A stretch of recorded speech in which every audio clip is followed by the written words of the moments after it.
Hello, welcome to another new video. আমি আছি আরিফুল ইসলাম, আর আজকে যে বিষয়টা দেখব সেটা স্মার্ট অবজেক্ট। স্মার্ট অবজেক্ট ইলাস্ট্রেটরেও হয়, ফটোশপেও হয়। ইলাস্ট্রেটরে যেটা হয় সেটা ভেক্টর স্মার্ট অবজেক্ট, আর ফটোশপে রাস্টার স্মার্ট অবজেক্ট। ফটোশপ যেহেতু রাস্টার ইমেজ নিয়ে কাজ করে, তাই এটা রাস্টার স্মার্ট অবজেক্ট। তাহলে আর দেরি না করে আমরা আমাদের স্ক্রিনে চলে যাই।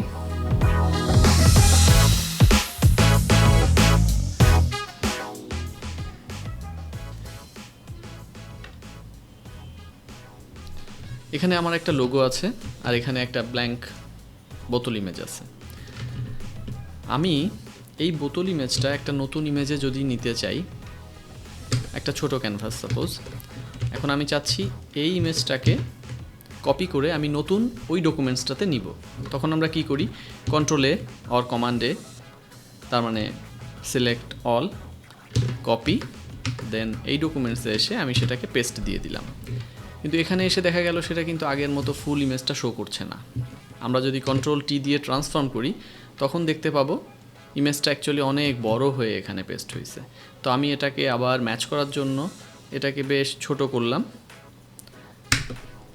এখন কন্ট্রোল 0 দিয়ে আমি এটাকে আবার যদি এখন বড় করি, বড় করার পরে আমরা যখন এটাকে এন্টার দিচ্ছি, তখন দেখছি ইমেজটা আগে যেরকম রেজুলেশন ছিল এখানে সেরকম রেজুলেশন শো করছে না। এটা বেশ ব্লার একটা ইমেজ হয়ে গেছে। এখানেই স্মার্ট অবজেক্টের কারিশমা। স্মার্ট অবজেক্ট আমরা যদি আগে বুদ্ধিমানের মতো এখানে স্মার্ট অবজেক্ট অ্যাপ্লাই করতাম, তাহলে কিন্তু ইমেজের কোয়ালিটি যতই ছোট করতাম অথবা যতই বড় করতাম, সবসময় সে একই কোয়ালিটি রাখত। আমরা আবার ট্রাই করি। এখানে ইমেজটা আবার পেস্ট করলাম। পেস্ট করে এটাকে ছোট করার আগেই আমি এই যে কনভার্ট টু স্মার্ট অবজেক্ট, এটা অ্যাপ্লাই করলাম। এখন যদি আমি ট্রান্সফর্ম করি, দেখতে পাচ্ছি এটা আমার ইমেজটাকে আমি আগের চেয়ে আরও বেশি প্রয়োজনে ছোট করে নিই। এতটা ছোট করে নিলাম, এতটা ছোট করে নিলাম। এখন আমার সুবিধা মতো আমি এটাকে আবার বড় করব। আমরা দেখতে পাচ্ছি ছোট অবস্থায় কিন্তু এটার কোয়ালিটি খুবই ছোট বোঝাই যাচ্ছে, খুব অল্প পিক্সেল দিয়ে। এখন যখন আমি এটাকে বড় করছি, বড় করার পরেও কিন্তু কোয়ালিটিটা আনুপাতিক হারে বাড়ছে এবং সুন্দর কোয়ালিটিটাই আছে। আমার এখানেও যে কোয়ালিটিটা ছিল এখানেও কিন্তু সেরকম কোয়ালিটিটাই আছে। আচ্ছা, এখানে কি হয় আসলে, আমরা যখন একটা ডকুমেন্টস বা একটা লেয়ারকে স্মার্ট অবজেক্ট করি, তখন ফটোশপ তো একটা পিএসডি ফাইল, ফটোশপ ডকুমেন্টস, আর তার ভেতরে তখন একটা ফটোশপ পিএসবি ফাইল ক্রিয়েট করে। আমরা যদি এই স্মার্ট অবজেক্টে ডাবল ক্লিক করি, তখন দেখব .psb নামে কিন্তু ওই লেয়ারের নাম .psb নামে এই ইমেজটা ওপেন হয়ে গেছে। তার মানে কি, ফুল রেজুলেশনে বিগ সাইজের ওই ইমেজটাকে ও একটা আলাদা ডকুমেন্টস হিসেবে ওই আগের ডকুমেন্টসের ভেতরেই সেভ করে নিছে। এখন আমরা যদি এই লেয়ারে কোনো কিছু চেঞ্জ করি, সাপোজ আমরা যদি এই লেয়ারে কোনো কিছু অ্যাপ্লাই করি, এই পিএসবি ইমেজের ভেতরে যে কোনো কিছুই হতে পারে সেটা,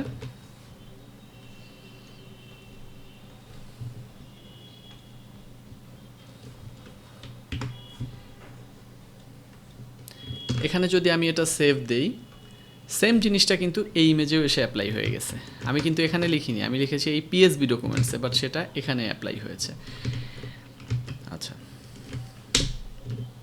তাহলে এটা জাস্ট আমরা স্মার্ট অবজেক্টটা বোঝার সুবিধার্থে আমরা করেছিলাম।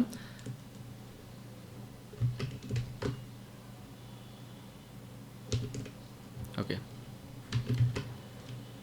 এখন এটা হচ্ছে আমার মেইন ডকুমেন্টস। আমি চাচ্ছি এই লোগোটাকে এই বোতলের উপরে আমরা প্লেস করব।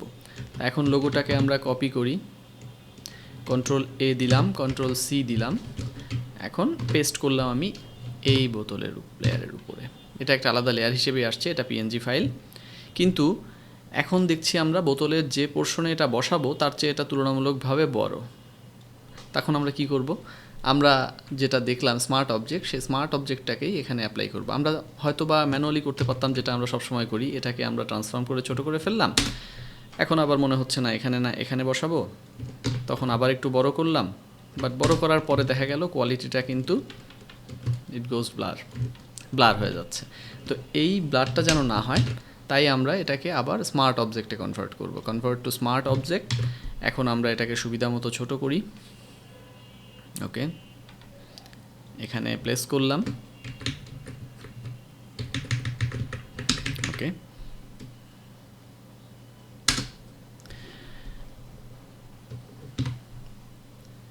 এখন চাইলে এটার ব্লেন্ডিং মোডটা আমরা চেঞ্জ করে দিতে পারি।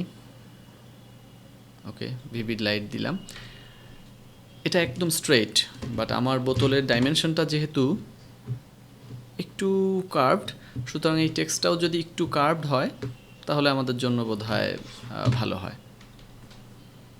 বোতলটাকেও আমরা একটা স্মার্ট অবজেক্ট করে নিই, কনভার্ট টু স্মার্ট অবজেক্ট। আমরা এই স্মার্ট অবজেক্টের ভেতরে যে পিএসবি ফাইলটা সেটা ওপেন করলাম। এখানে যদি আমরা এখন সেই লোগোটাকে নিয়ে আসি,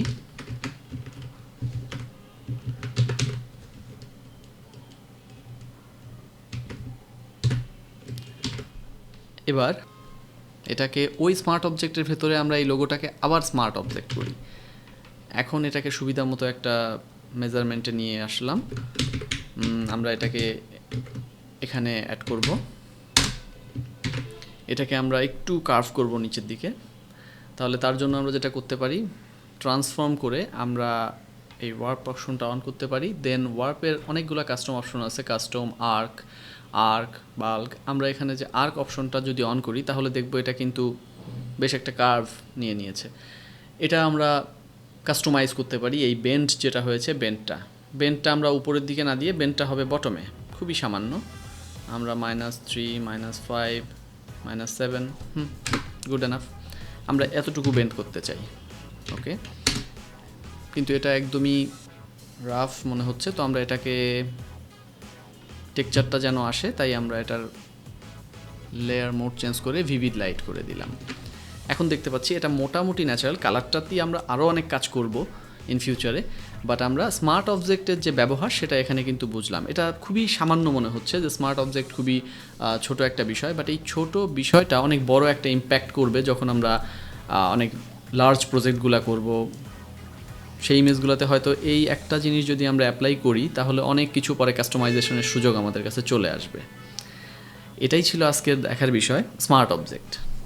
তো আশা করি স্মার্ট অবজেক্ট আপনারা যখন ট্রান্সফর্ম করে মাল্টি লেয়ারের কাজ করবেন, ট্রান্সফর্মের করে যখন ছোট বড় করার প্রয়োজন হবে, অবভিয়াসলি আপনারা চেষ্টা করবেন সেটাকে আগে স্মার্ট অবজেক্টে রাখতে।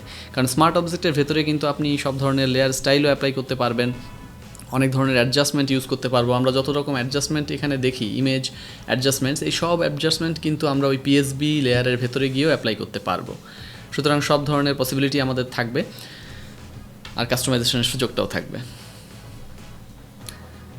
যদি এই ভিডিওটা আপনাদের কাছে ইউজফুল মনে হয় অবশ্যই লাইক দিবেন, আর কোনো কিছু বুঝতে সমস্যা হলে অথবা নতুন কিছু দেখতে হলে অবশ্যই কমেন্ট করে জানাবেন, আমি সে বিষয়ে একটা ভিডিও করে দেখানোর চেষ্টা করব। Thank you for watching. আল্লাহ হাফেজ।